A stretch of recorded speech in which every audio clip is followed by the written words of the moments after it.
Tātad medikamentus, kuriem ir beidzies derīguma termiņš, un vēl otra kategorija ir tāda, ja, piemēram, medikamentus, kuru jūs vairs nelietosiet, ja, vai arī kurš ir palicis jūsu radiniekam, ja, kuru viņi vairs nelietos. Un tad nesam uz aptieku jau tad blisterīšus ar kapsulām vai tabletēm, sīrupus pudelītē, ampulas stikla jau, bet visu, ko mēs varam noņemt nost mājās, noņemam nost. Tātad kartons, papīrs, dažādas plasmasas detaļas, bieži vien sīrupiem klāt ir karotītas, plasmasas vai glāzītes, lai būtu vieglāk lietot. Ja?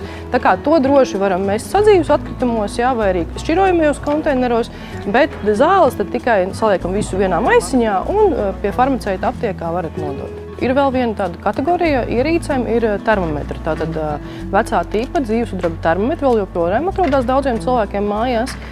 Nopirkt Eiropas Savienībā šādus termometrus vairs nav iespējams. Varbūt vizuāli termometrs izskatās līdzīgs dzīvesudraba termometram, bet viņā ir dažādas metāla maisījums, kas nav dzīvesudrabs. Ja?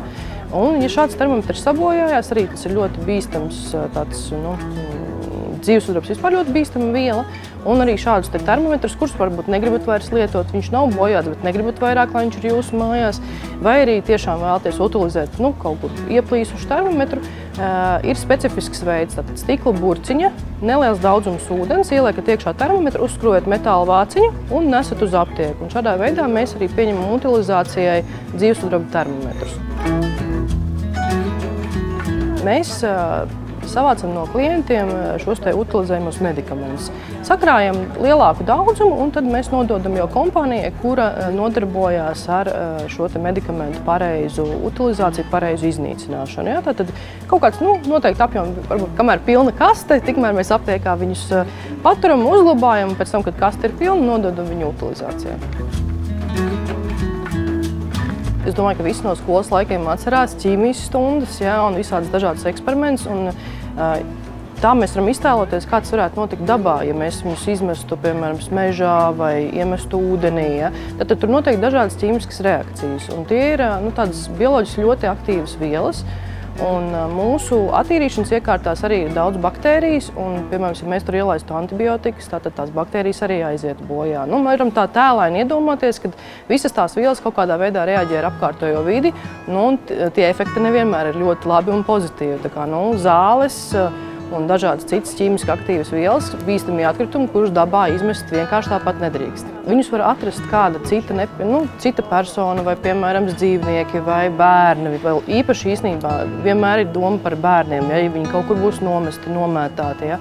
Tāpat arī dzīvnieki, ja, savvaļas dzīvnieki. Tāpēc tas ir, par to ir jāpadomā, ja tas ir kāds, piemēram, sirds asinsspiediena līdzeklis. Ja. Tātad tam ļoti spēcīga iedarbība sirds un asinsvadu sistēma. Ja. Tātad, ja tas nonāks kaut kur brīvi pieejams, tad tas efekts var būt ļoti, ļoti nopietnas. Tā kā par to vienmēr aizdomājamies. Jā, ļoti daudz un dažādas formas ir ampulas, ja, tātad injicējumās formas, ir dažādi veidi sīrupi, tabletes, kapsulas, pulvera veida. Ja. Jūs pat nevarat iedomāt, tās formas ļoti daudz un aizvien vairāk un vairāk viņas paliek, jo tas arī tomēr farmācija iet uz priekšu un domā par to, lai pēc iespējas ērtāk būtu cilvēkam lietot šos preparātus. Viss, ko cilvēki pērk, ko cilvēki lieto, ko lieto viņu jau senioru radinieki vai arī, piemēram, pēc nāves, ja, kas ir palikuši. Tā kā, ļoti plašs klāsts, un mēs nevaram tā teikt, ka ir viens medikaments, ja, kurš tad Latvijā visu laiku nonāk utilizācijā. Nē, tas tā vienmērīgi. Un bieži vien ir arī cilvēki, piemēram, jaunās māmiņas, kuras ļoti skrupulozi ievēro. Ja? Tātad pēc atvēršanas daudziem medikamentiem ir šie norādītie 3 mēneši pēc atvēršanas, 6 mēneši pēc atvēršanas.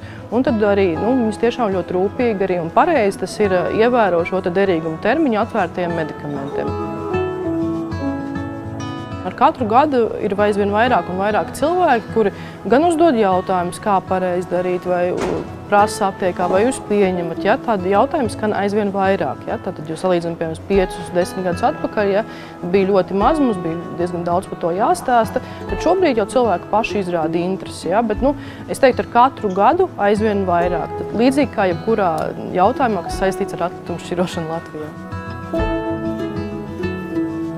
Es domāju, ka to vajadzētu. Man liekas, ka šobrīd tāda atzīme nav.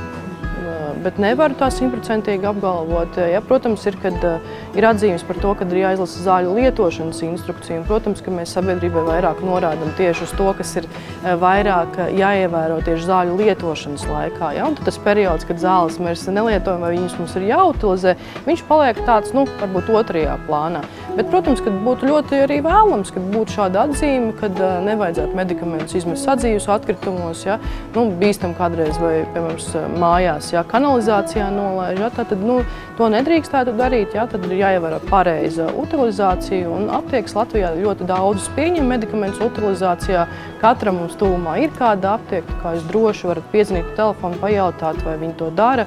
Mājaslapā apskatīties, piemēram, Eiroptēkai mājaslapā, tas ir atzīmēts, un arī kādā veidā tad pareizi noformēt tos medikamentus utilizācijai. Tā kā varbūt tiešām to vajadzētu arī ielikt instrukcijā.